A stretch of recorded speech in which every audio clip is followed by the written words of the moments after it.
Hello and welcome to Countdown to Power with me, Graeme Pryce. Now, we can all see with staggering clarity that the Tories are old-fashioned, out of touch and probably proud of it, or maybe just arrogant or stupid. Well, who knows? But what we do know is that if most of the Conservatives and their ideology are relics of the last century, there's a certain MP that's a relic of the century before that. Let's just have a little look at some of the despicable things done and said by the honourable member for the 18th century, Sir Rees Mogg, MP for North East Somerset. But just before we do that... Hey, sorry to interrupt me. I won't keep you long. There are 4 things that YouTube uses in its algorithms. It's whether you've liked, commented and subscribed and how long you've watched the video for. If you could do just one of those 4 things and maybe watch a little bit longer than you thought you might otherwise, it would really, really help. Thank you very much indeed. On with the madness. Now, Jacob's arrogant pomposity was on display quite early, as he was interviewed in the back of a Rolls Royce at the age of 12, declaring his intention to be a millionaire or a billionaire by the time he was 30, and talking of his loving admiration for Margaret Thatcher. Well, he was born into vast wealth, so he was a millionaire by default on the day he was born, and he's made many millions since, so he's fulfilled his aspirations there. His admiration for Thatcher was obviously noted in the right places too, as he was invited to her funeral. Now, did he see this as an opportunity to quietly attend the service and pay his respects? No, did he fuck no. What he did was dress up like somebody who was attending the funeral of a person who died in 1845. He wore a black top hat and a suit so old-fashioned it looked like it had been stolen off the corpse of somebody who died during the Industrial Revolution. Though it was hard to be too angry with him at that point, wasn't it? Because we were all just still celebrating that Thatcher was dead. Jacob was, and still is, an ardent Brexiteer, and during Theresa May's time as PM he was frothing at the loins in excitement of the idea of a no-deal Brexit, allowing him and his disaster capitalist cronies the best possible outcome they could hope for. He was so desperate, in fact, that he suggested to Theresa May that if the vote didn't go his way, she should prorogue Parliament. Well, Boris Johnson tried that a few months later, and if you remember, it was deemed illegal. He also suggested that if the bill did go through, she should advise the Queen not to give it royal assent. Well, we've all seen that picture of him lounging in the front row of the House of Commons as if he's haunting a Victorian sun lounge. But the depths of his disrespect go a lot further than that. All the way to the Queen, in fact. And having said that, when Boris Johnson decided to illegally prorogue Parliament in order to avoid scrutiny of his Brexit lies, he had to seek permission from the Queen to do so.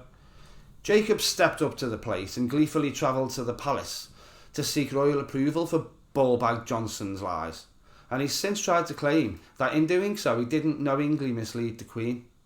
Unfortunately, Sir Rees Mogg is about as adept at lying as he is at respecting Parliament, and he's talking bullshit again.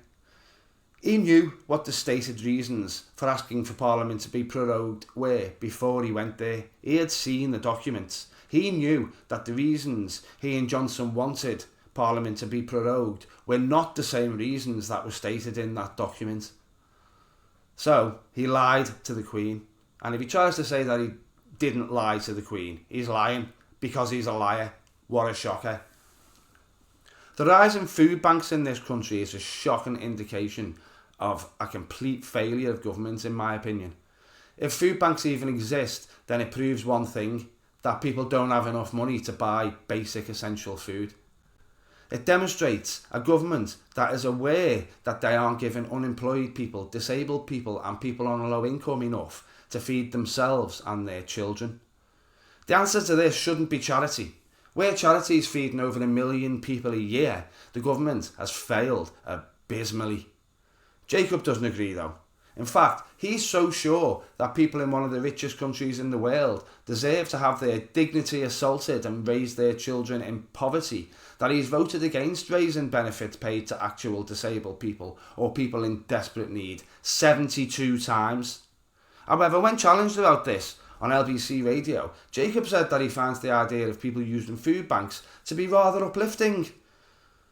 He also said it shows what a compassionate country we are and that the state can only be expected to do so much. Well, Sir Rees Mogg, maybe the state could do more if fucking ghouls like you didn't repeatedly vote 72 times to make the poorest people in the country even poorer. Unbelievable. Finally, for now, there's a lot more to choose from, and possibly the worst. Mr. Mogg had to apologise in November 2019 after he said that people who obeyed the fire service's instructions to stay in the burning Grenfell Tower lacked basic common sense.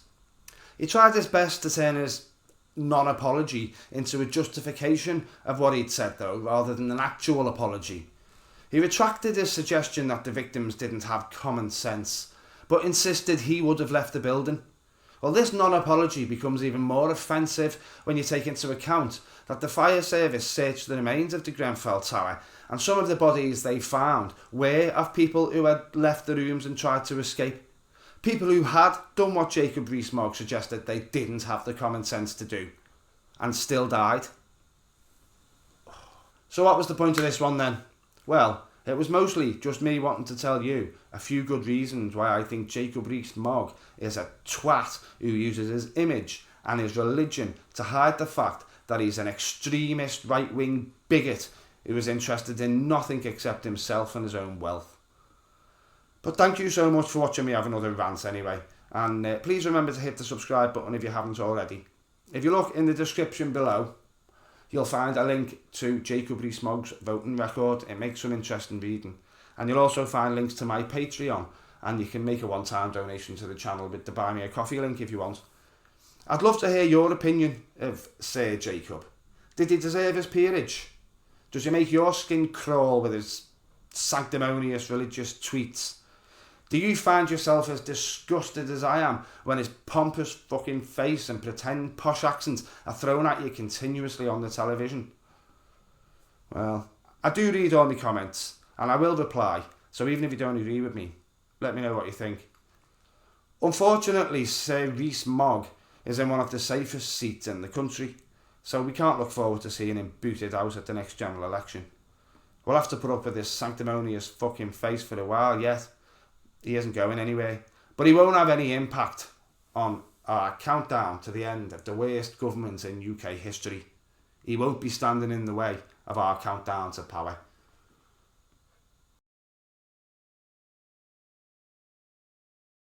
Prorogue, prorogue, prorogue, prorogue, mate. Prorogue Parliament, lad. Prorogue. What a stupid word.